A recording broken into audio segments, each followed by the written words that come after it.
We're in the fourth quarter and the air is thick with uncertainty. Rates are rising, inflation isn't really slowing, and there's this real prospect of war spilling beyond Ukraine. I'm here with Mike Field. He's Europe's equity strategist for Morningstar, and he just published his outlook for the remainder of this turbulent year. Mike, all this gloom, has it been baked into equity valuations yet?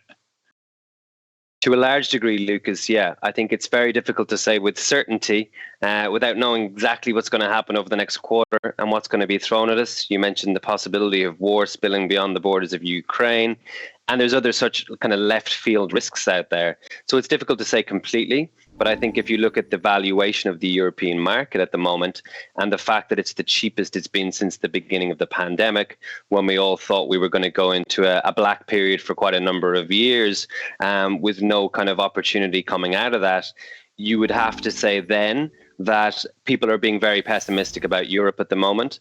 And I think when we look at a stock level and at a sector level, we're seeing so many opportunities at the moment. And therefore, we kind of conclude that investors are really ignoring the long-term opportunities within those areas, and they're just focusing on that short-term risk. Talk us through some of these opportunities. So I think, look, across all sectors, we're seeing opportunities definitely. In every single area, we see, 4 and 5 star stocks. That's our way of rating whether they're attractive or not. And that's visible in quite a few areas. But specifically across the sectors, if you look at the moment, consumer cyclicals is got about 60% upside to our fair value in Europe. Obviously, investors are kind of concerned about the risks there. Consumers are going to be cash strapped.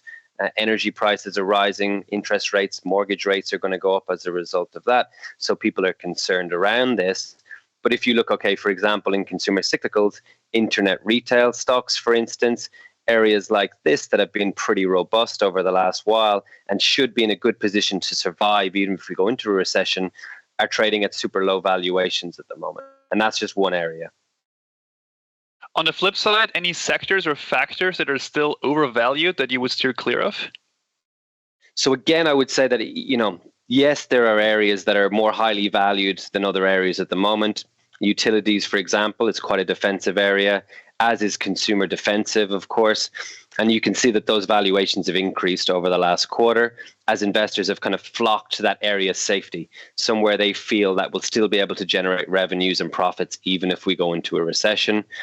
But every single sector in Europe at the moment is actually trading at below its fair value estimate. So even in those areas like utilities, for example, we still see stocks and specific countries where the market is perhaps overestimating the risk on energy caps or government involvement and things like this. So it's a really interesting time to be looking at equity markets. A lot of strength in defensives then, but that still makes them a viable bet in uncertain times. Of course, this is just a highlight reel of a very insightful report.